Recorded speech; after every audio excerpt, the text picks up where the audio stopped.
Miguel Silva, quien en breves instantes estará junto a nosotros. Miguel es director técnico, habíamos dicho, preparador físico y profesor de educación física. Hizo la licenciatura de la actividad física y el deporte en la Universidad de Flores. Además, trabajó con las selecciones de Neuquén en los Juegos EPADE y Araucanía. Fue parte como jugador del selectivo de selecciones organizado por el Comité del Mundialito, era Peckerman Tocali. Luego realizó las inferiores de AFA en Racing Club de Avellaneda y en Estudiantes de La Plata.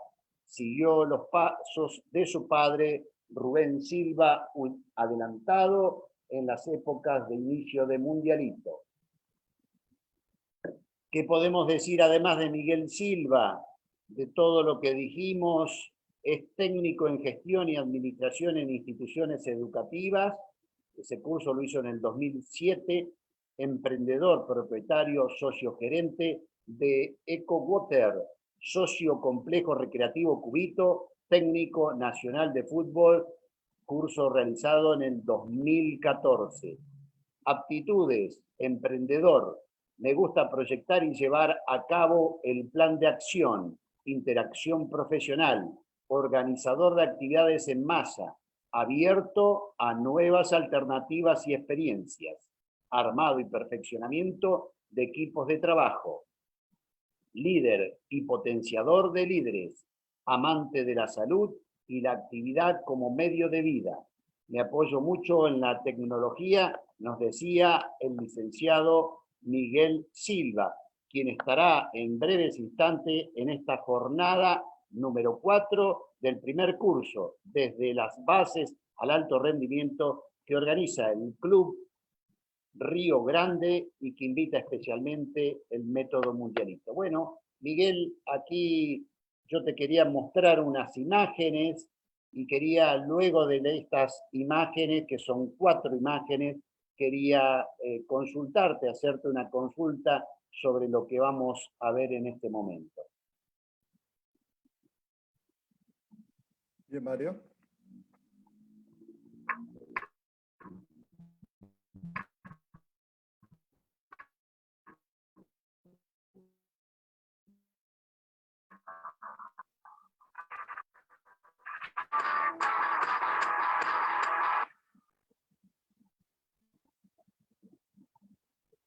Bueno, ahí Miguel, justamente quería terminar tu presentación con esas 4 imágenes.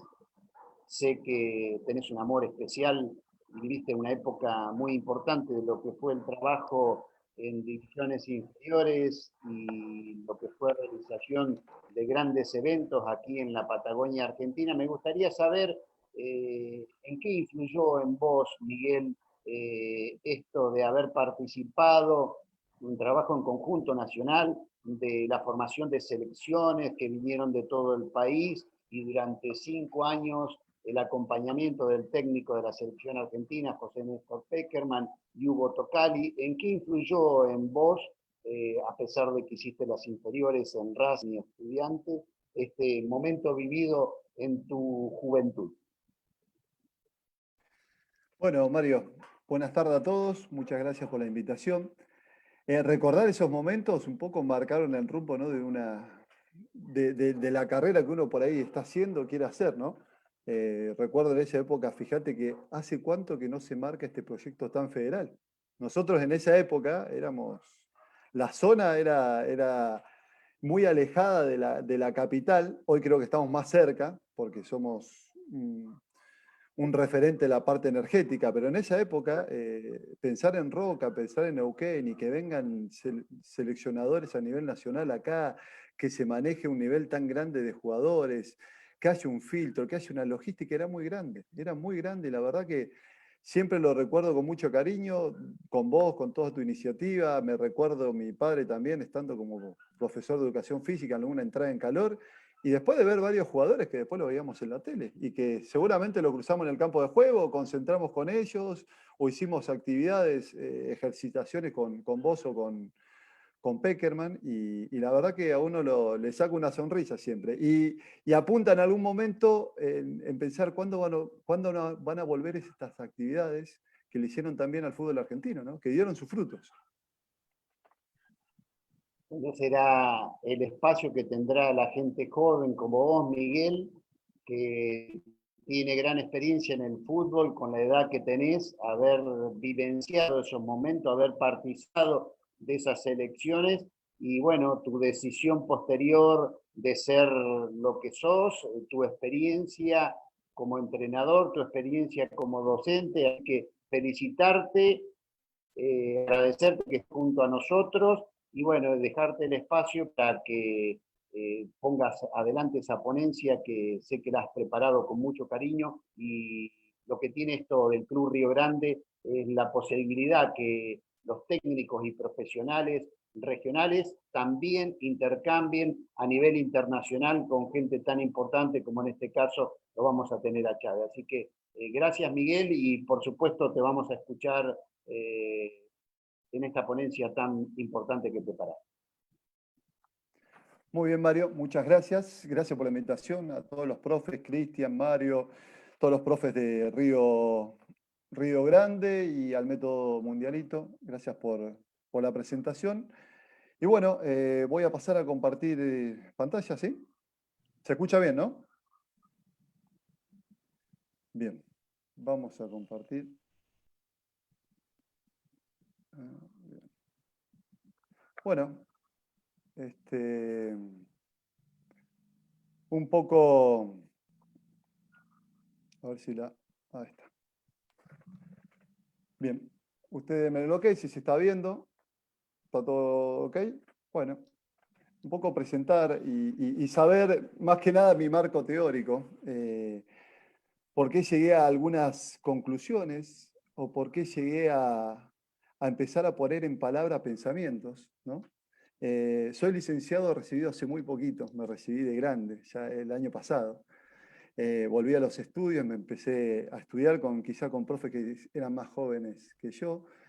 Y esto te va abriendo la cabeza porque siempre el proceso de enseñanza-aprendizaje va evolucionando.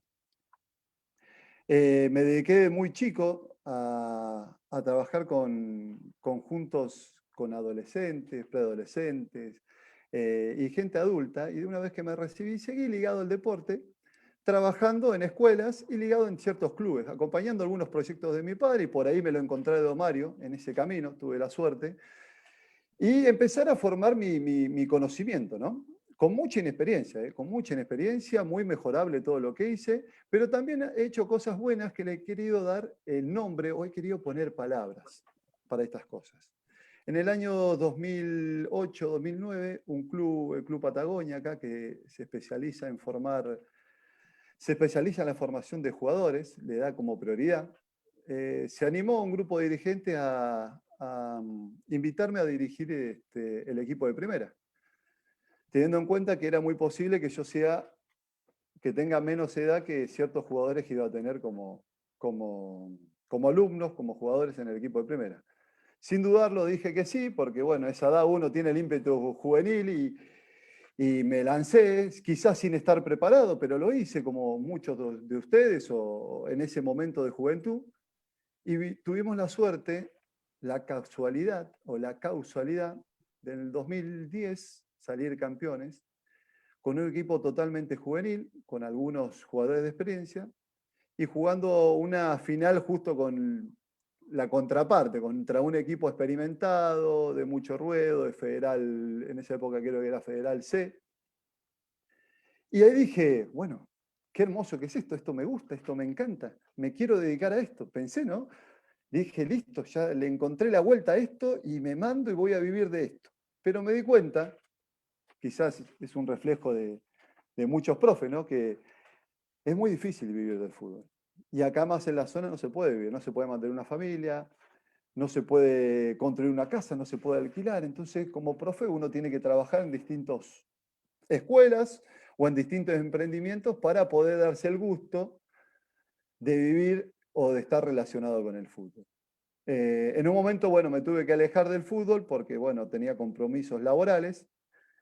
y empecé a diseñar un proyectos para poder generar dinero, pero a la vez para poder generar tiempo para volver al fútbol. Pero ya cuando volví al fútbol, después de un par de años, dije, bueno, voy a ver todo lo que hice mal, pero también voy a ver lo que hice bien. Porque muchas veces vemos lo que hacemos mal y tratamos de mejorar, pero también hicimos cosas bien a veces sin darnos cuenta y le tenemos que dar un nombre o poner con palabras las cosas positivas que hicimos. Entendí que en ese momento lo que yo amaba del fútbol quizás no era el deporte propiamente dicho, sino que era el proceso en el que estaba vinculado. No solo en el fútbol, sino en cualquier otro deporte. Amo enseñar. ¿Y amo qué? Amo el proceso de enseñanza-aprendizaje. Hasta el día de hoy, ya pisando los 40 años, sueño con vivir en un momento del fútbol, pero sobre todo vivir de estos procesos, de este proceso, que me paguen por llevar a cabo este proceso. Y acá destaco una frase. Las personas olvidan lo que dijiste y lo que hiciste, pero nunca olvidarán lo que le hiciste sentir. Y con esta frase, la vamos a utilizar al cierre de la presentación, quiero empezar la ponencia. Antes de eso, vamos a analizar qué es un proceso. Podemos decir que un proceso es un conjunto de fases sucesivas de un fenómeno, de un hecho, de un sujeto o de un conjunto de sujetos de individuos y demarcamos que es complejo. O sea que podemos decir que son fases correlativas, va esta fase, después va esta, de algún fenómeno, de un hecho, de algo referido con un sujeto que se destaca que es complejo, o sea que tiene que tener un procedimiento. Un proceso también puede ser un conjunto de operaciones que se somete a una cosa para armarla, para elaborarla o para transformarla. O también puede ser una secuencia de pasos dispuesta con algún tipo de lógica, o sea que podemos decir primero va este paso, después va esto, después va esto, que tiene como fin lograr un objetivo específico. Entendiendo esto, digo que proyecto y proceso no es lo mismo. Que todos los proyectos van a tener que llevarse a cabo a través de procesos, de varios procesos. Uno de esos procesos que llevan a cabo los proyectos es el proceso de enseñanza-aprendizaje. Uno. Vamos a empezar a desarmarlo. El fútbol en sí o la actividad de los clubes se lo considera como una educación informal. Y yo acá hago un paréntesis y me hago cargo de lo que digo. Yo creo que en el momento en que estamos viviendo actualmente, creo que los clubes vamos a tener que empezar a pisar un poquito más fuerte, empezar a acercarnos a que somos una enseñanza de educación formal. El club y el colegio deben ser la educación formal. Y no alejar al club del colegio, porque va a ser fundamental trabajar los valores o conceptualizaciones a través de esa enseñanza informal, que para mí tendría que ser una enseñanza formal. Vamos a hablar un poquito de la escuela tradicional. Vamos a hablar un poquito de los procesos de enseñanza-aprendizaje en sus comienzos, donde se le daba todo el poder al profesor. Donde me llamó, este gráfico que pongo acá me parece muy acertado, porque acá el profesor está tratando de explicar qué es una manzana y explica a todo el alumnado qué es una manzana de acuerdo a lo que él entiende que es una manzana, lo que él vivió que es una manzana, y hace que repitan todo el alumnado, todos los jugadores, todos los alumnos, manzana. Cuando en realidad, cuando queremos comprender qué es una manzana, ¿qué debemos hacer? Saborearla, tocarla, ver los distintos colores que tenemos, saber el sabor que tiene en frío, en caliente, que las podemos mezclar con otros alimentos y puede tener un sabor, y ahí vamos a comprender el concepto real de lo que es una manzana. Lo mismo va a pasar en el fútbol. Los contenidos que nosotros damos en el fútbol, el jugador, el alumno, lo tiene que saborear, lo tiene que tocar, lo tiene que vivenciar, lo tiene que mezclar con otro para empezar a crear un conocimiento significativo en el jugador o en el alumno. Voy a hablar jugador-alumno, ustedes quiero que me entiendan, porque me voy a estar corriendo un poco de la escuela tradicional, de la escuela formal, a la educación informal. Y los invito también a romper varios paradigmas. Hoy con esta pandemia estamos rompiendo paradigmas. ¿Quién iba a pensar que, por ejemplo, podemos dar una charla a distancia estar comunicado entre todos y hablar de algo que nos une o que nos congenia, utilizando este método. En otro momento decía, no, esto es imposible. La época cuando Mario organizaba eventos masivos. Bueno, hoy estamos rompiendo varios paradigmas y estamos mostrando que se puede. Uno de los paradigmas que quiero romper es que hoy ya la escuela no es una educación lineal. Ya no hay una bajada de línea textual. Y esto lo demuestran los chicos que están estudiando hoy por Zoom. Hoy la educación formal a través de la escuela requiere que haya un conocimiento significativo. Hoy tenemos nenes de 6, 7 años que están aprendiendo matemáticas, divisiones, y ya no es como antes que la maestra le daba el contenido en la boca como una cuchara. Hoy el chico se tiene que forzar y tiene que estar activamente relacionándose con sus padres. Si no lo tiene, tiene que buscar información para empezar a crear el conocimiento significativo. Esto se da también en un proceso de retroalimentación. Este proceso de retroalimentación es para que ustedes entiendan que todos hemos tenido alguna clase que nos fue mal, que salió mal, que fue un bochorno quizás, que no cumplimos ningún objetivo que teníamos que cumplir, que expliqué mal, que hablé mal, que no le llegué al jugador, que no le llegué al alumno. El proceso de retroalimentación me hace darme cuenta de los errores que cometí y cómo los puedo resolver. ¿Sí? Ya no hay una bajada lineal que la razón la tiene exclusivamente el profesor, sino que hay una evaluación, una autoevaluación, una mirada del otro, que tranquilamente puede ser el jugador, a cómo yo doy la clase. Muchas veces el poder se lo da el alumno o el jugador. Y hay dos tipos de poderes. El poder por convencimiento o el poder por miedo. El que un jugador haga o realice una actividad porque está convencido, porque el técnico, el profesor, el educador le llegó a emocionar, que este es el otro punto que quiero tocar, es muy distinto a que un jugador haga una actividad porque tiene miedo a ser sacado del equipo, o que lo pongan de suplente, o miedo al reto. ¿Sí? Otro punto que quiero marcar es buscar emocionar. Esto para mí es clave. Si no emocionamos al alumno, si no emocionamos al educador, al jugador, no estamos en el proceso de enseñanza-aprendizaje. Pero no hablo de emocionar con una charla motivadora. Hablo de emocionar de llegarle, de convencer al jugador, de convencer al alumno. A mí me pasa, y recuerdo, de un profesor que me ha emocionado, de una materia, antes en secundario estaba la materia cívica. Era una materia pesadita, aburrida, pero teníamos un profesor que lograba emocionarnos con distintas actividades. Quizás en algún contenido teníamos que actuar, donde nos divertíamos, donde jugamos y aprendíamos, y siempre me quedó en la memoria ese profesor, cómo se manejaba, qué recursos utilizaba y lograba, por lo menos en mi caso, emocionarme. ¿Por qué emocionar? Porque somos seres emocionales, totalmente hormonales. O al revés, somos seres hormonales totalmente emocionales. Y tener en cuenta, cuando uno empieza a crecer y a tener experiencia, que todas las decisiones son emocionales. Entonces, quiero destacar y dejar bien en claro que cualquier acción que involucre a una persona que lidera un grupo de jóvenes, de niños, de adolescentes, preadolescentes, púberes o adultos, está inmerso en un proceso de enseñanza y aprendizaje. Antiguamente el proceso de enseñanza-aprendizaje estaba escrito a propósito así, no estaba el conector I. ¿Por qué? Porque la enseñanza era por un lado y el aprendizaje era por otro.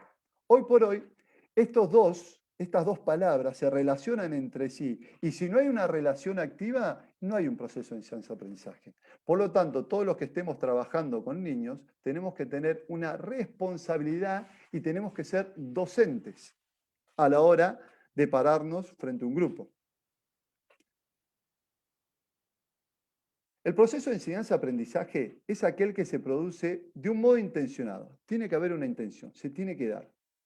Tanto de parte del profesor como del jugador. Es decir, el docente tiene que querer enseñar y el jugador tiene que querer aprender, tiene que estar motivado, de forma que ambas funciones estén directamente relacionadas y sean indispensables para que dicho proceso se dé correctamente. O sea, tiene que haber una intención para todo esto, ¿no? Hay una cosita que quería remarcar acá, que es que se lo sacamos a los orientales, ¿no? El que esté motivado el profesor, el que esté motivado el jugador, perfecto, pero no siempre está la motivación. Y los orientales dicen, la disciplina, tarde o temprano, le va a ganar a la motivación. Esta disciplina, en un proceso de enseñanza-aprendizaje, en el orden, en la estructura, en la metodología, está. Por eso siempre lo más práctico y lo más sensato es acercarse a la disciplina, sin dejar la motivación, pero en un momento, no sé, yo empecé el gimnasio, empecé con todas las ganas del gimnasio, pero en un momento no voy a tener ganas de ir al gimnasio.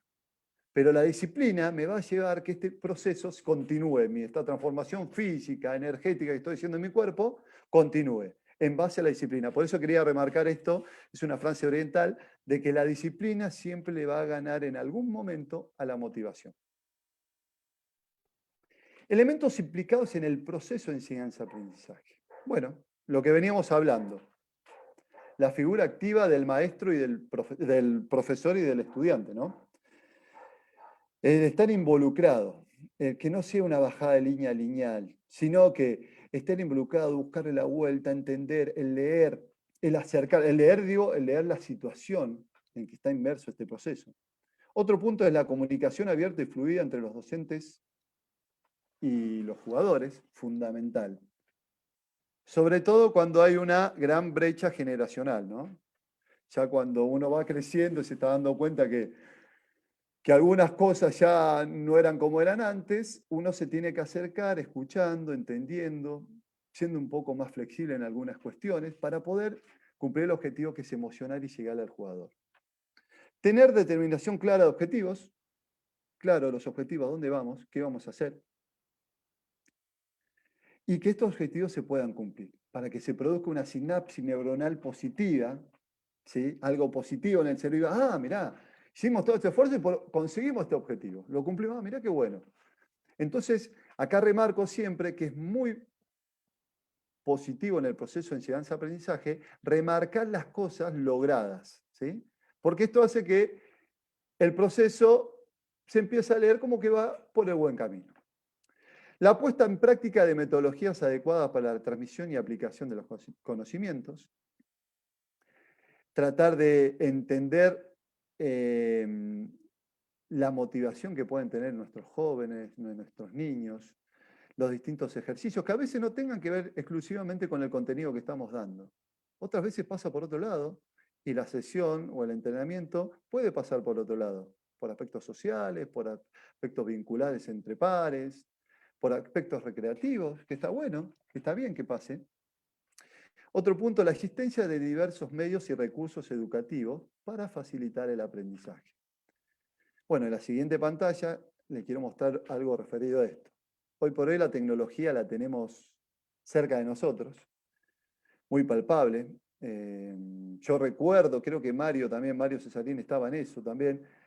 En una época, estoy hablando del, no sé, 95, 96, no sé qué profesor acá de la zona, no sé si es Mario o alguno, traía los videos en el video grande, el HBS me parece que es, o los traían los videos VHS, de... VHS.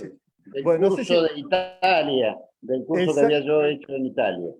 Bueno, en esa época, claro, bueno, estaba, mira Mario, y del Ajax también, y claro, no se podían copiar, entonces creo que los profesores de esa época se tenían que juntar todo en la casa de Mario y ver y un poco lo que estamos haciendo, pero imagínense el esfuerzo que, o las ganas que había que tener, y a ese nivel la existencia de estos recursos que esos profesores en esa época estaban al pie del cañón y estaban con lo último. Yo me acuerdo y me lleva una sonrisa, no sé, ver a mi viejo o a Mario y juntarse profes a estudiar, ¿no? Lo que estamos haciendo un poco nosotros. Hoy nosotros lo tenemos mucho más fácil. Allá ellos lo traía Mario, no se podían grabar, había que coordinar y hasta a veces era medio dudoso pasarse porque sabía que si pasaba uno y no sabía si lo recuperaba, entonces había que organizar reuniones para ver y tomar apuntes todo de esos videos. También a tener en cuenta el sistema de evaluación, que tiene que ser un sistema continuo de evaluación. Esto es muy simple. Tan simple cuando empieza la sesión de entrenamiento. Esto está bueno copiárselo un poco a la gente de básquet, ¿no? La gente de básquet, como está en un lugar cerrado, donde las pelotas hacen mucho ruido al picar, ya desde chiquitos ya están interiorizados con una actividad que cuando habla el profe se deja de picar y se acercan todos en ronda a escuchar cómo explica la actividad el profe y recién ahí, ¡pum!, se va a hacer la actividad. Quizás en fútbol no se puede hacer porque el espacio es mucho más grande. Tenemos casi 4.500 metros cuadrados. Una cancha de básquet son casi 1.200 metros cuadrados. Pero podemos sacar esto que al finalizar todos los encuentros, la sesión, el grupo se junta en ronda. Bueno, ¿qué aprendimos hoy?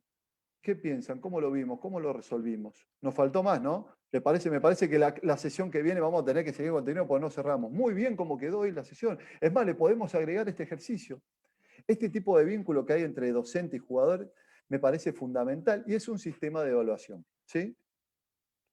Y después tener el contexto educativo y cultural que está totalmente relacionado al proceso aprendizaje, enseñanza y aprendizaje. Me ha pasado llegar a un club, por ejemplo, voy a mostrar un video ahora a continuación, y querer tirarle todo mi conocimiento encima, cuando no hice una lectura previa del contexto cultural y educativo que tiene. Entonces tuve que bajar mucho algunos fundamentos y empezar desde lo más simple a lo más complejo, ¿sí? Lo que le quiero mostrar, espero que se vea bien el video, es un video de algunos fundamentos que nosotros le mostramos a los jugadores como, como existencia de diversos medios y recursos educativos para facilitar el aprendizaje. En un principio mostrábamos muchos ejercicios de Europa, de Barcelona, de lugares donde, bueno, se mostraba una capacidad pero excelente, no se veía todo el pasto excelente, y después ya empezamos a armar videos con ellos, con figuras y jugadas de ellos, donde participaban ellos. Así que bueno, los voy a invitar a ver si cómo se ve. Armamos un video de fundamentos, como bajamos la línea, eran 11 fundamentos, tratamos de bajarlos y decir, bueno, esto nos van a servir para sembrar en el resto del club con jugadores que ellos conocen y muchos de ellos son los que se van a ver ahora en pantalla. ¿Qué quería hacer con esto? Desarmar un contenido. Por ejemplo, no sé si ahí se logra ver, ¿ya lo tienen? ¿Se llega a ver bien ahí? No. Sí, se ve bien, se ve. Bien. Quiero ir de la parte teórica a la parte práctica, sin un orden práctico, digamos. Ahora vamos a tocar presión postpérdida. Lo que quiero remarcar es, bueno, ¿cómo explicamos este contenido? ¿Cómo explicamos presión postpérdida? ¿Qué es la presión postpérdida? ¿Cómo desarmamos este contenido? Vamos a desarmarlo. Tenemos que explicar un contenido a jugadores que nunca lo escucharon. Entonces hay que desarmarlo. Y diseñar rondos, ¿sí?, o ejercitaciones que vayan de lo más simple a lo más complejo. El procedimiento puede ser analítico, puede ser global, puede ser mixto, puede ser constructivo. Nosotros utilizamos este recurso como una videoteca con imágenes de ello. Entonces decíamos que, bien, presión postpérdida, señores. Igual este video se va a ir deteniendo porque lo habíamos preparado para que uno vaya hablando. Presión postpérdida, si ahí logran ver, lo voy a detener igual. A ver, ahí está. Es la recuperación del balón tras una pérdida. Pero no solo para recuperar el balón, sino para recuperar los jugadores que hemos perdido. Porque el perder este balón no solo implica perder la pelota o el balón, sino implica perder 1, perder 2, perder 3, perder 4, perder 5 y hasta perder 6 jugadores.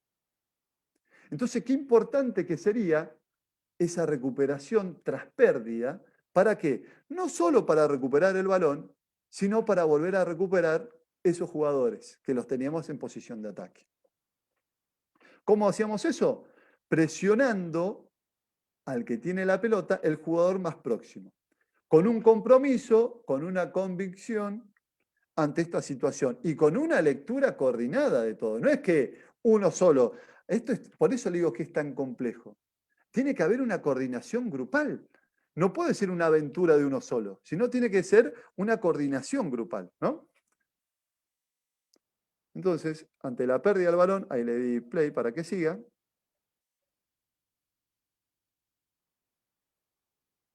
Espero que no. Ante la pérdida del balón,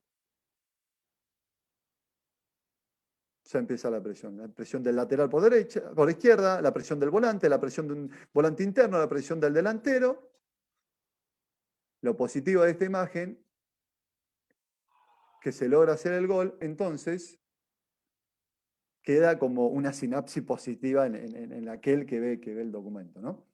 O que lo vivió. Liberar zona. ¿Qué es liberar? Era muy complicado y es muy complicado a veces explicarle a un jugador, mirá, vas a hacer este movimiento, vas a tener que correr 20 metros, 40 metros y no vas a tocar la pelota. Pero si, profe, lo más lindo es tocar la pelota. Pero el jugador va a entender que en esa primera fase va a tener que liberar zona para que otro jugador ocupe ese lugar. Y seguramente va a tocar la pelota en la fase 2 o en la fase 3 de la jugada. Entonces, que entienda eso el jugador, otra vez empezar a desarmar el contenido, empezar a desarmarlo y mostrarlo con imágenes con ellos. En este caso, el lateral por derecha. Vamos a poner pausa, así la pueden ver todos. El lateral por derecha tiene una marca fijada, esto lo saco de handball, ¿no? Este jugador fija la marca, cosa que no sea opción de pase. El lateral por derecha va a arrastrar esa marca para liberar esa zona y posicionar a un volante interno nuestro para que quede frente al arco. Lo mismo va a pasar del otro lado, el trabajo lo veníamos trabajando así, y el portador de pelota va a tener opción de jugar en corto, con el volante interno que ya lo tiene cerca, avanzar, jugar directo o bascular, iniciar el juego por el lado de él. Entonces vamos desarmando. ¿Qué es liberar zona? Y liberar zona es dejarle espacio a otro compañero en posición. Pero yo sigo participando. El lateral por derecha ya pasó a la otra fase. Ya no es más lateral por derecha, ya está en otra fase. Es un atacante. Lo mismo pasa por el otro lado, se ejecuta un juego directo. Y o sea que vamos a tener, acá lo marcamos bien, le vamos a poner pausa si se carga bien para que ustedes lo vean. Vamos a tener el lateral por izquierda en posición en fase 3 de atacante y el lateral por derecha en posición fase 3 de atacante también. Y ahí hacerle entender al jugador, mirá, en un momento es verdad, hiciste un movimiento, pero no recibiste la pelota, pero si logramos pasar de fase, vas a terminar teniendo contacto con la pelota. Y un poco esto, desarmar el contenido y empezando recursos para explicarle al jugador y convencerlo. Y bueno, acá una lástima porque si era gol era redondo todo. Otro fundamento que explicamos, que quisimos desarmar, que es el lado fuerte, que es el lado débil, fundamental para nuestro proceso de enseñanza-aprendizaje, por lo menos el que habíamos nosotros bajado en Atlético y en Patagonia. Para mí era fundamental este fundamento. Fundamental.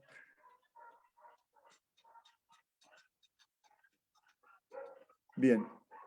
Quiero que parar cuando... Ahí está. Paramos y ven todos la imagen. La imagen es... El lado fuerte es donde mayor cantidad de jugadores adversarios y compañeros hay. Por ejemplo, nosotros tenemos compañeros 1, 2, 3, 4, 5, 6, 7, más 8, 9, 10, 11 y 12 jugadores. Hay 12 jugadores. Este es el lado fuerte. Premisas para el lado fuerte. Y tenemos que ser combativos. A la hora de marcar tenemos que ser combativos porque es como que hacemos toda la apuesta en el lado fuerte. Del otro lado, y tenemos casi toda la de perder. Por supuesto que apostamos a la perspicacia de nuestros jugadores, pero la apuesta mayor la hacemos en el lado fuerte, ¿verdad? Entonces el jugador acá se empieza a dar cuenta, ah, mirá, tenés razón, este es el lado fuerte porque están mis compañeros, hay mayor cantidad, y mirá qué vacío que está acá. ¿Este qué sería? El lugar donde está vacío. Sí, el lugar donde menos cantidad de gente hay, nosotros lo denominamos lado débil. El lado débil siempre tiene que haber un jugador, sin importar el jugador que juegue ahí. En este caso, el volante central comprende, asimiló el aprendizaje, lo conceptualizó y entendió que tenía que llegar a posición, sin, más allá que le den la pelota, no, pero tenía que cumplir la función en bien común del juego colectivo. Ocupar la posición por el lado débil, ¿no? ¿Para qué? Para pasar a ser una opción de pase. Después el portador de pelota decide, ¿no? Acá tenemos otro, ¿sí? Lado fuerte, mayor cantidad de jugadores tenemos. Lado débil, menor cantidad. Obligación de parte del juego colectivo que en el lado débil esté ocupado por un jugador nuestro. ¿Quién? No sé, un jugador nuestro tiene que estar ocupado. Por eso es compromiso y convencimiento. En este caso llegó, creo que un volante interno. Al extremo.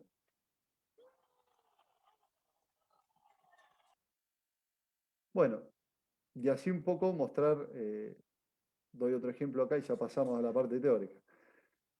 En algunos equipos que todavía jugaban libero y stopper, convencerlos, enseñarles a jugar en zona, fue una tarea titánica. Acá, uy, espera. Vamos de vuelta. Muerto lo último, ahí está, apreté mal. A ver ahí está. Espero un poquito que lo vean ustedes. Ahí está. Bien, contragolpe en contra, ¿no? Un repliegue intensivo.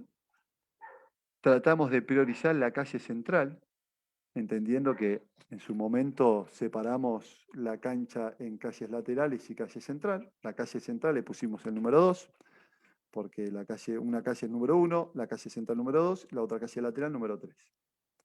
Y yo hice referencia a esto, que el jugador que está, en este caso de lateral por derecha, quedó casi como un central, en calle central, está mirando a la marca y entiende que va a ir ahí la pelota, pero todavía no sale porque está respetando el principio que veníamos trabajando. Y ahí me puse muy contento, porque eran todos jugadores que jugaban con libre stop. En otro momento salían a atacar la pelota o salían a marcar el jugador. Y acá se generó un conocimiento cooperativo, un conocimiento colectivo, un conocimiento significativo, un conocimiento asociativo. ¿Sí? Y me quedo con esto. El jugador entiende y ve y hace vigilancia, ¿sí? Y ya mejoró su conducta. Ya está cooperando en función al equipo. ¿Qué tiene que hacer? Realizar un repliegue, temporizar para la llegada de los volantes. ¿Sí? Ahí llegaron, eran 3, ahora ya somos 1, 2, 3, 4, 5. Y por último, más que nada muestro esto, la parte teórica, voy mostrando un poquito de cada uno para ir mechando, ¿no? Porque somos toda gente del fútbol y nos gusta ver este tipo de cositas. Acá, por ejemplo, también podemos ver un error donde estos recursos nos sirven para que el jugador vea. Cada jugador puede cortar la línea de pase del jugador que lo antecede, ¿sí? En 5, 8 metros, acá hay un poquito más, pero acá el lateral por derecha no llegaría a cortar la línea de pase en un eventual pase, ¿no? Entonces, bueno, esas cosas marcarlas también. Pero siempre es conveniente marcar las cosas positivas para lograr una sinapsis positiva, ¿no? Bueno, lo mismo acá en otro club, en Patagonia. Estamos defendiendo, donde los jugadores están dispuestos para cortar línea de pase entre 5 y 8 metros. Esto es una transición defensa de ataque. ¿Sí? El que va a hacer el gol va a ser el jugador, el que juega de lateral por derecha. Recupera la pelota, lo voy parando el video. Volante, concepto de lado fuerte, lado débil. Podía seguir jugando por acá. El jugador decidió ir al lado débil. Vamos al lado débil de nuestro rival. Ahí se acomoda el video. Vamos al lado débil de nuestro rival. No se puede avanzar. Uy, perdón. Vamos a ver. Mostramos acá. Ahí está. Bueno. Justo, mirá, enganché justo acá. A ver si lo pueden ver ahí. Llegamos al lado débil del equipo adversario. Y acá va a ver lo que hablamos hace un ratito. Liberar la zona. ¿Liberar la zona para qué? Para que se proyecte el lateral. El lateral se va a proyectar por adentro o por afuera. Y no. El lateral leyó ya que por afuera las calles están ocupadas y lastima más hoy por hoy proyectándose por adentro. Entonces, hay una liberación de zona del delantero y aparece el lateral. No sé si lo pueden ver ahí. O sea, esto es muy a lo que voy. esto no es solamente la decisión de un jugador, es la decisión de 1, 2, 3, 4, 5. 5 jugadores tomaron una decisión acá. Es una decisión colectiva. Quizás a ese nivel, y no sé si están totalmente interrelacionados, pero a lo que voy, que estamos inmersos en un proceso de enseñanza y aprendizaje complejo, y para esto tenemos que estar preparados para distintos factores. Esta es la belleza de este proceso del fútbol, de ver y ver cómo jugadores coordinadamente ejecutan un movimiento donde un movimiento repercute en casi todos.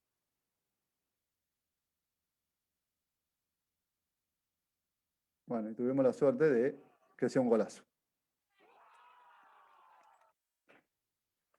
Bueno, un poco, volvemos a la parte teórica. Todo lo que vimos, lo que yo quiero marcar es que fueron procesos de aprendizaje, de enseñanza y aprendizaje.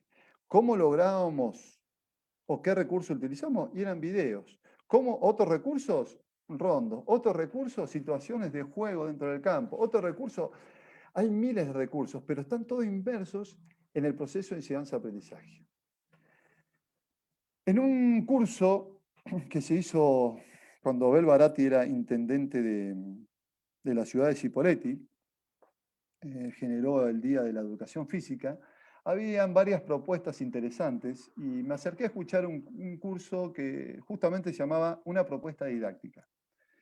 Había información del 2005, creo que fue en el 2012 esto, pero Arias Gómez, que creo que es un colombiano, hablaba de 13 tipos de aprendizajes. ¿Sí? Los vamos a nombrar y los vamos a explicar rápidamente. ¿Sí? El aprendizaje implícito es aquel aprendizaje que quizás no nos damos cuenta que estamos aprendiendo, algo que está adentro. Se me ocurre dar el ejemplo de aquel niño que empezó a gatear, de posición cúbito ventral, se largó a gatear. ¿Sí? No hubo nadie que le enseñe, no hubo un profesor, no, se largó a gatear. El aprendizaje explícito, algo que soy consciente que quiero aprender. Un ejemplo sería, o sea, a mí me gusta pescar con mosca, el empezar a leer el río, a saber con qué señuelo le tengo que tirar, qué están comiendo, a qué hora, y en este sector de río hay estas truchas, por lo tanto comen esto. Ese aprendizaje que uno a veces está dispuesto a aprender. Hay un sentido, grado de emocionabilidad, ¿no? El aprendizaje asociativo. Y acá este es como el malo de la película en la educación formal. Algunos teóricos de la escuela, de la educación formal, el aprendizaje asociativo lo mira de reojo, porque viene el linaje de Pavlov, donde habla de estímulo y respuesta. Y yo no tengo alumnos que son animales que están entre un estímulo y una respuesta. Se alejan de este aprendizaje. Pero yo lo voy a tomar, esto es mío personal, porque creo que todos los deportes tienen esto, estímulo-respuesta. Fisiológicamente, estímulo, estrés, respuesta. Estímulo, estrés, respuesta. Entonces, todos los deportes pasan por cierto grado con este aprendizaje, ¿no? El aprendizaje asociativo. Asociar por medio de estímulo y respuesta experiencias vividas anteriormente y asociarlas con experiencias nuevas. ¿Sí? También está el aprendizaje no asociativo. Acá puse habituaciones o sensibilizaciones. Por ejemplo, aquellas personas que trabajan en una fábrica que tienen mucho ruido y que llega un momento que ya se acostumbraron al ruido, o aquellas personas que se fueron al Polo Sur y en un momento ya pueden andar descalzas sobre la nieve, ¿sí? Por dar un ejemplo. Aprendizaje significativo, también este aprendizaje lo tomo en el proceso de enseñanza-aprendizaje en el fútbol, es aquel aprendizaje que se construye, que se forma, y que tiene que ver también con el aprendizaje asociativo, porque tiene que ver con experiencias previas asociadas con los nuevos conocimientos. El aprendizaje cooperativo, hoy por hoy se está utilizando mucho en las plataformas. El profe marca un margen hasta donde el alumno se puede manejar, y de ahí se hacen esquemas, se hacen escritos cooperativamente con la cantidad de alumnos que tengan. ¿Sí? El aprendizaje colaborativo es parecido al cooperativo, simplemente que no hay márgenes, sino que queda liberado a elaborar el aprendizaje del alumno por medio de cooperaciones de sus pares. El aprendizaje emocional. Yo acá hago mucho hincapié al aprendizaje emocional. Vuelvo a repetir, si no hay emoción, no hay aprendizaje. El aprendizaje emocional acá habla de gestionar emociones, de gestionar sentimientos, de trabajar con las emociones. Ya algunos procesos de enseñanza-aprendizaje, como las escuelas nuevas, como las Waldorf, están utilizando este aprendizaje y lo usan como eje fundamental de su proceso de enseñanza-aprendizaje. El aprendizaje observacional, un ejemplo claro, un profe de Zumba mostrando el ejercicio y el alumno lo imita.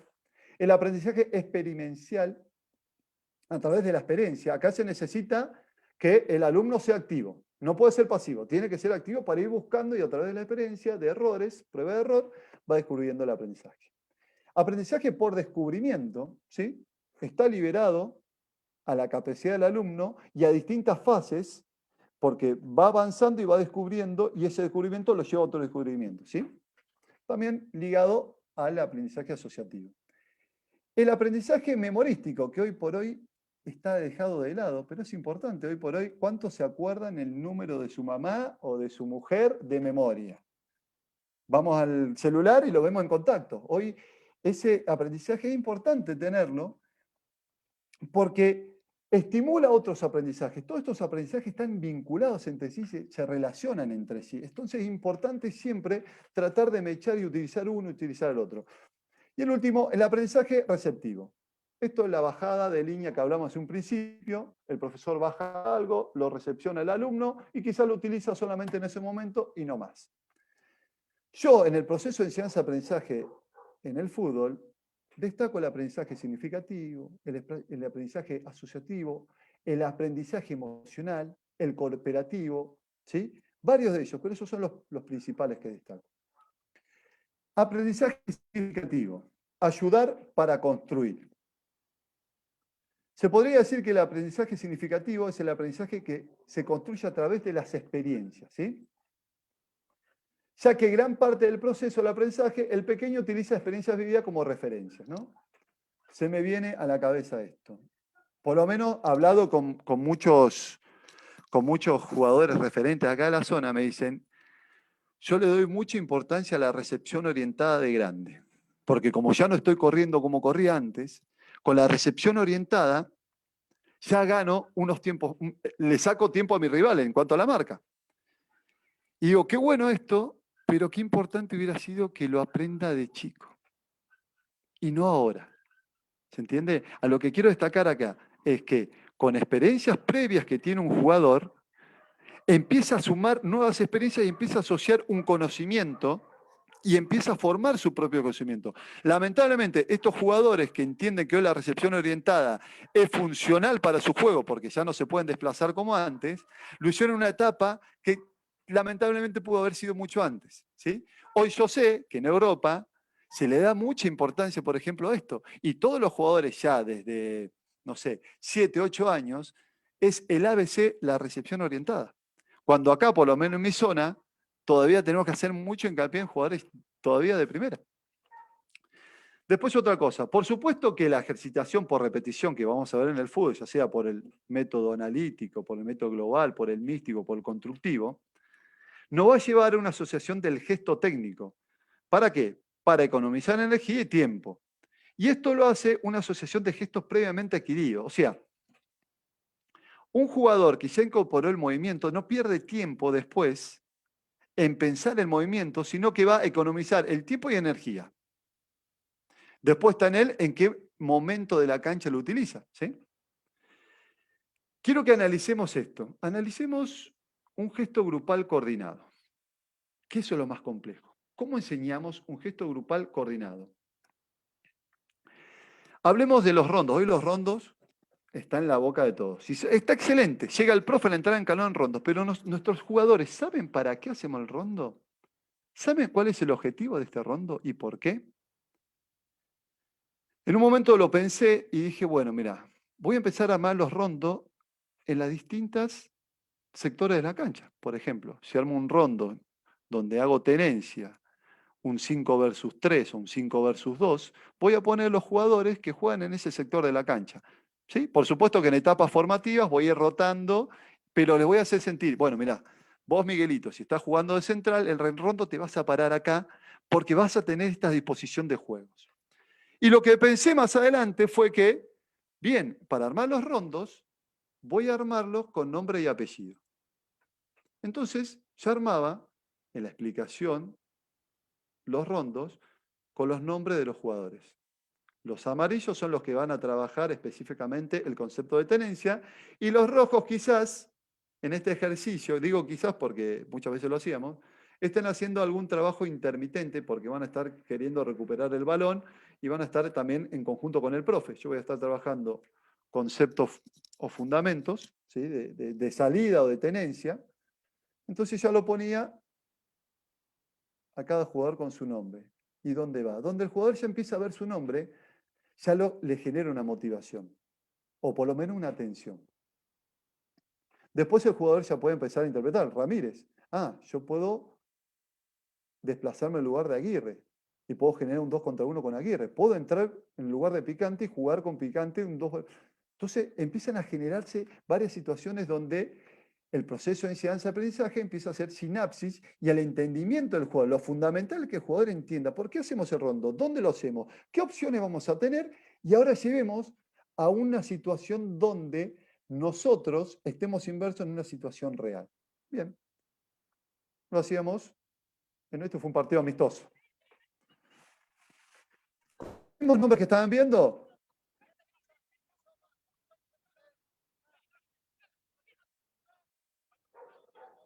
Lateral por izquierda, volante interno, asociaciones. Y después ya los marcamos. Miren, muchachos, lo que hacemos a veces, muchas veces los rondos, se ven acá. Miren el partido que pasó. Tenemos un apoyo, el volante central. Tenemos a Ramírez. Este me parece que no era jugador, este era otro jugador. Este es el volante central. Este es el volante interno que desciende. Entonces el jugador ya va organizando conceptualmente y va entendiendo el porqué de las cosas y para qué de las cosas. ¿Ve?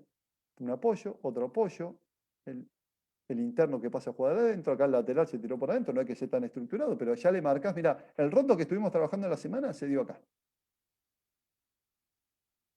Y después decir, este jugador decidió seguir por el lado fuerte. Perfecto, no nos metemos en eso.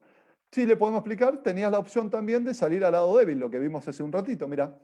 Hay un apoyo, fíjate la disposición del jugador ya tendría que estar acá para demostrar que tiene intención de atacar y está convencido con la idea, ¿no? Bien, seguimos, como ya cerrando. Características del aprendizaje significativo. Los nuevos conocimientos se incorporan de forma sustantiva en la estructura cognitiva del alumno. ¿Sí? Se incorporan a lo que yo ya tenía. Por eso el aprendizaje significativo no se aleja del aprendizaje asociativo. El aprendizaje significativo se desarrolla a partir de dos ejes elementales. Primero, la actividad constructiva, hay que construirlo, por lo tanto hay que estar activo. El profesor y el alumno tienen que ser activos, no puede haber un aprendizaje pasivo acá en esto. Y la interacción con sus pares. Esto es lo que mostramos, por ejemplo, un rondo es espectacular, el recurso didáctico, pero tiene que entender para qué el rondo, en qué sector, con qué nombre, con quién voy a vincularme. El proceso mediante el cual se produce el aprendizaje significativo requiere una intensa actividad por parte del alumno. Tiene que tener ganas de aprender, tiene que tener ganas de avanzar, de incorporar nuevos conceptos. Muchas veces no pasa esto. Muchas veces hay jugadores que van evolucionando por sus capacidades naturales, porque no hubo un proceso de enseñanza-aprendizaje, no lo hubo. Pero fueron evolucionando por sus capacidades naturales, ¿sí? Se me viene a la cabeza, y Mario lo conoce también, en la zona, Joaquín Torres, hoy jugador de Newell's. Joaquín Torres yo lo tuve de chiquito y a veces lo llevamos a que pelotee los arqueros de primera y no sé si hubo un proceso de enseñanza-aprendizaje, pero las condiciones naturales que tenía ese jugador eran enormes. Y quizás fue saltando etapas y en algunos momentos sí hubo proceso de enseñanza-aprendizaje activamente y en otros no. ¿Sí? Esta actividad, esto se logra gracias a un esfuerzo deliberado del alumno por relacionar los nuevos conocimientos con los conocimientos previos. Todo lo anterior es un producto de implicación afectiva. Hablo de la emoción. El jugador se tiene que emocionar. ¿Pero por qué emocionar? Para que lo considere valioso lo que está aprendiendo, para que le guste, ¿sí? Imagínense todo lo que pasa en un individuo, todas las conexiones, todas las asociaciones. Imagínense todo lo que pasa ahora, por ejemplo, en nuestra cabeza. Todas las conexiones, todas las asociaciones que se dan. Imagínense en más de una persona. Por eso digo que es tan complejo. Ahora imagínense en un equipo de fútbol, si no pasa a ser complejo este proceso de enseñanza-aprendizaje, para que sea realmente un proceso de enseñanza-aprendizaje. Para cerrar, quería mostrar un poquito, escuchándolo a Esbrisa el otro día, que hablaba que él a sus jugadores los dejaba ser técnico en algún torneito recreativo. Miren esto, la elite de la elite del básquet mundial, ¿no? Manu Ginóbili, espera que voy a bajarle yo el volumen a esto, ahí está. Manu Ginóbili se hace cargo de la última jugada. Se hace cargo porque Popovich, su entrenador, le da el lugar. Este jugador tiene un aprendizaje significativo porque puede explicar lo que aprendió, le puede poner palabras, se puede expresar. ¿Sí? Muchas veces pensaba esto, ¿no? Mirando esto y entendiendo que muchos jugadores empiezan a entender varias cosas de grande cuando pasan a ser monitores en las divisiones inferiores. Que este proceso se puede acelerar o se puede ver de otra manera, haciendo actividades en las cuales jugadores de la misma categoría le expliquen un entrenamiento, expliquen una entrada en calor, expliquen un ejercicio, expliquen una jugada. Y encima ganan sin ser exitista, pero tuvo la suerte o la causalidad de que con la jugada de Manu ganaron el partido. Muchos clubes ya lo están haciendo. Barcelona en sus divisiones inferiores ya tiene clases teóricas donde los alumnos se exponen. No solamente partes teóricas y conceptuales del fútbol propiamente dicho, sino también tiene que ver con actividades sociales, recreativas, pero que el jugador se pueda expresar, el jugador pueda hablar. ¿Sí? Tenemos en cuenta también que tenemos jugadores introvertidos, extrovertidos, que esto lo quiero tocar ahora y de dar un pantallazo general. Y acá rompo con otro paradigma, ¿no? El paradigma de nosotros, yo vengo del profesorado de educación física que me dijeron, a los alumnos hay que tratarlo todos por iguales. Error, señores, error. Hay que tratarlos todos con las mismas reglas y las mismas normas, pero no todos son iguales. Todo lo contrario, por eso es tan complejo, porque todos son distintos. Tenés jugadores que podés abrazar, tenés jugadores que le va a motivar un grito, tenés jugadores que lo va a desmotivar un grito. Tenés jugadores que le tenés que hablar poco, tenés jugadores que te les tenés que explicar con videos, con pizarras, ¿sí? Eso es lo que quería mostrar un poquito. Bueno, nosotros acá, primera división y reserva, distintos grupos haciendo distintas actividades, fomentando algún entrenamiento, trabajo colaborativo y generando algún proyecto, ¿sí? Y cómo llevarlo a cabo.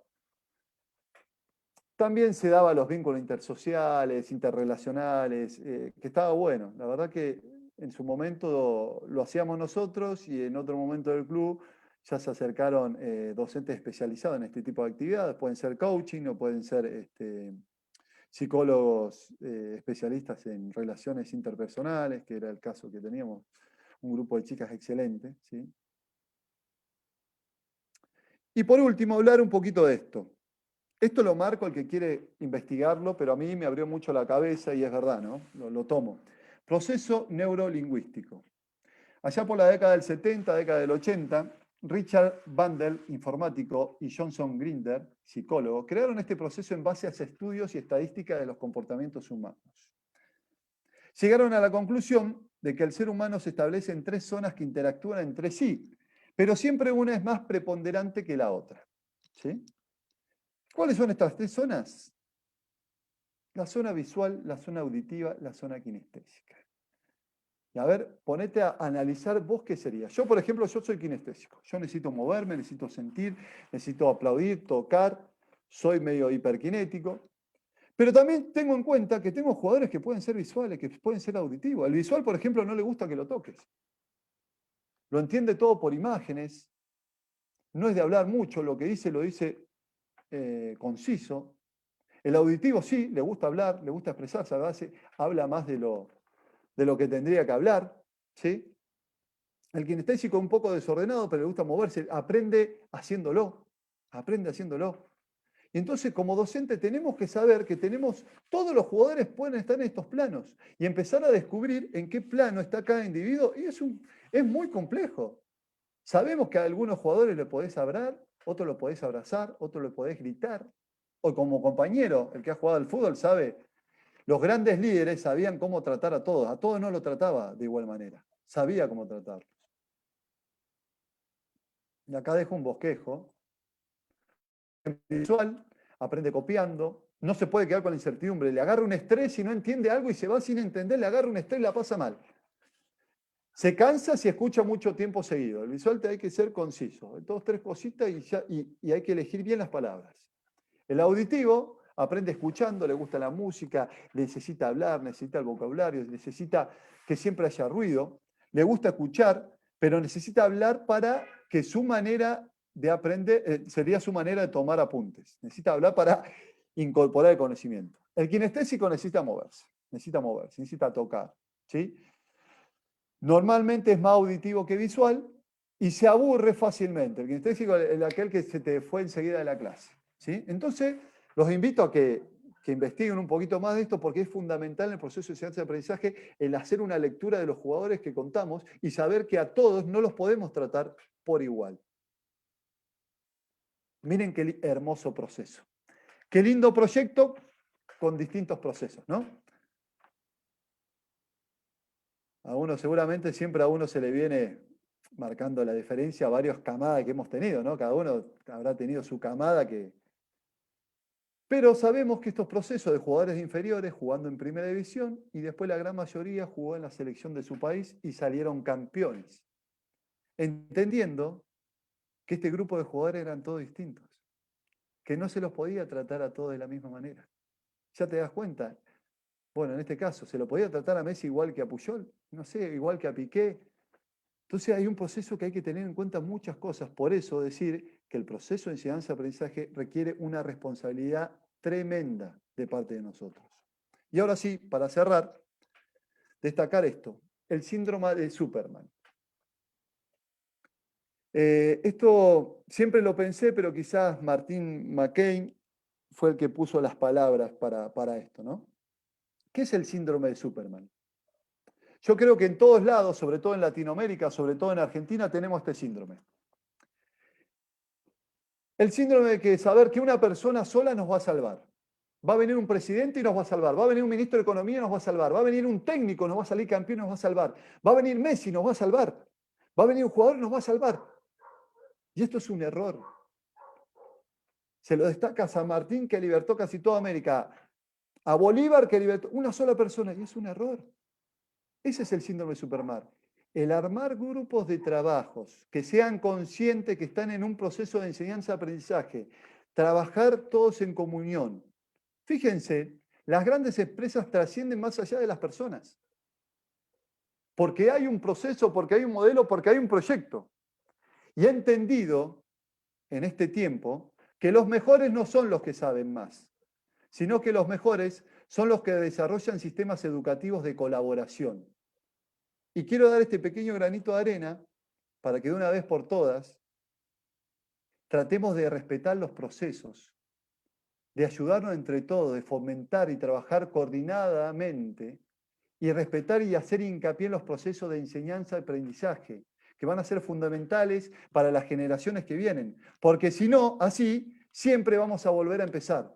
Vuelve a empezar el país, vuelve a empezar la economía, vuelve a empezar el club y se empieza siempre de cero. Para evitar eso, los clubes se tienen que aferrar a proyectos que estén basados en procesos. Y uno de los procesos más importantes es el proceso de enseñanza-aprendizaje. Así que muchas gracias.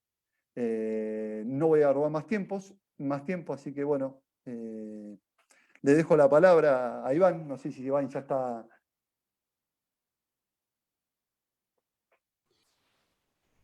Bien, Miguel, muchísimas gracias. Excelente la presentación, sí, lo tenemos ya.